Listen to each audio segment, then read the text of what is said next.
Well, we're getting ready for back to school time, and Amity Region 5 serves Woodbridge, Orange, and Bethany. So I'm happy to be joined by their superintendent, Dr. Jennifer Byars.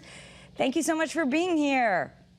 Good morning, Kara. Thank you for having me. We're happy to be with you. So your first day of school is coming up on August 29th, and I understand that you are pretty excited about a new elective that middle school students can take, which we should say you only serve from 7 through 12. So you've got those very special ages from adolescents to teenagers. So tell us about this new elective. So we have a new elective this year for our students called Digital Media Literacy. And we have a program at the high school called CTE, Career Technical Education, and it's a huge umbrella that goes over everything from accounting and business to culinary to engineering, graphic arts, screen printing, video, carpentry, welding. And what we were finding was our middle school kids get a small exposure to that, but when they would come to the high school, they really would have no idea what CTE meant. So we put in a new elective for them that both 7th and 8th graders would be able to participate in, called Digital Media Literacy.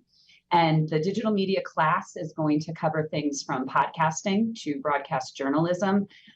They'll do a little bit with photography, graphic design, and at the same time talk about sort of responsible sources in research and kind of get at some of those CTE classes that we haven't been able to provide in the middle school level so far. That is wonderful. Practical education, certainly that is all applicable to the world that we're living in. And you also, we've been through a lot with the pandemic, and there's been a lot of talk about social emotional learning and the need for more mental health support. You have a new partnership? Yes, so we have contracted with Connecticut Behavioral Health. And what we're finding is our families, when they are seeking some mental health supports for their children, are having a hard time finding local providers because I think those local providers are fairly overwhelmed as well. So essentially what our partnership does is if we provide the space, Connecticut Behavioral Health will provide the resource, and so they will provide a mental health clinician who can work in our school setting, but it will still be organized by the parents, sort of the same way they would if they went to a private practice outside of school. So they're they're somewhat completely separate, but it gives us a resource in the school building that we can help point parents to. The other thing is when you think of 7th through 12th grade kids, they're busy. They're busy during the day with school. They're busy in the afternoons with athletics and extracurriculars. So the ability to perhaps access this in a flexible way during the school day can also be helpful for families. And so we are really excited to have that support in our buildings this year. Yeah, it really removes the obstacles. Well, the CDC has also said recently that we no longer need to have social distancing or masks in school anymore. So how will school look different from during the height of the pandemic? Will all the restrictions be gone? Will you go back to singing out loud? So we were, again, fortunate as a 7 through 12 district, our students started to get vaccinated pretty quickly. And I feel like we kind of, by the springtime, we're getting to the point where there was a lot of that sort of return to normalcy. So we're kind of anticipating to pick up where we left off. With definitely students with full participation in all of our activities. We will continue some of the things that were probably just good practice to begin with, such as making sure our HVAC and ventilation systems are working, that, every day we do a nice thorough cleaning of the school, using outdoor spaces for our lunches. We're constructing 2 outdoor pavilions, one at each of our middle schools, so that the kids will have a covered space where they can eat lunch outside. And, we will employ the state's recommended test, mask, go strategy, so that students who might be experiencing those mild respiratory symptoms like a runny nose can test in the morning. And if they test negative, they are welcome to come to school.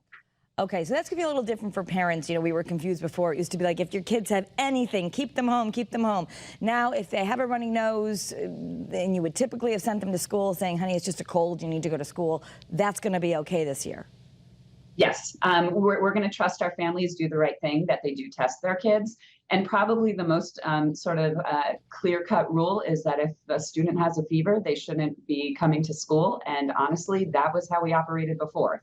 The idea of, if they're running a fever, keep them at home, and that is probably just good practice overall. And what about remote learning? It used to be, okay, you're quarantined, you can go to school online, and then there was a little shift to, we understood that remote learning was not the best way for kids to learn. Will there be remote learning options, or are we just going to go back to all in? We're again anticipating back to all in. Remote learning really wasn't an option for us even last year. What we have done though, it was the result of the pandemic, is really kind of improve our ability to post classwork and assignments and notes and information into our student learning management systems. And so kids can still have access to that. So even if they do have to be home, whether it's for, being sick because of COVID, or if they're home because they have strep or the flu, at least they can still log into their class, maybe access some of the materials, and hopefully not fall as far behind by the fact that they aren't able to be in school that day. Yeah, well, how are you feeling as an educational leader? I know your brand new teachers, the ones you've hired, showed up today. Does this feel like a new starting point this year?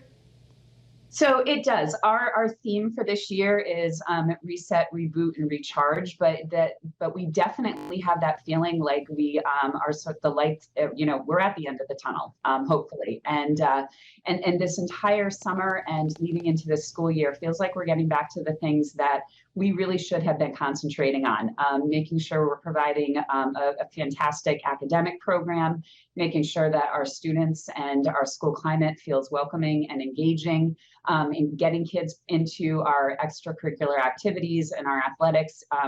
Everything about this summer and kind of this moment just kind of has a sense of familiarity that we haven't had for 2.5 years. Yeah, I know the kids will be excited to do fun things, even though we were getting a little bit of that last year, but just gatherings and field trips and normalcy in that way. So that'll be good, I think, for everyone. I'm wishing everyone a healthy, happy, safe, and productive school year. Sounds like you've got some great new programs that we're happy to share the word about so that hopefully people can take advantage of them.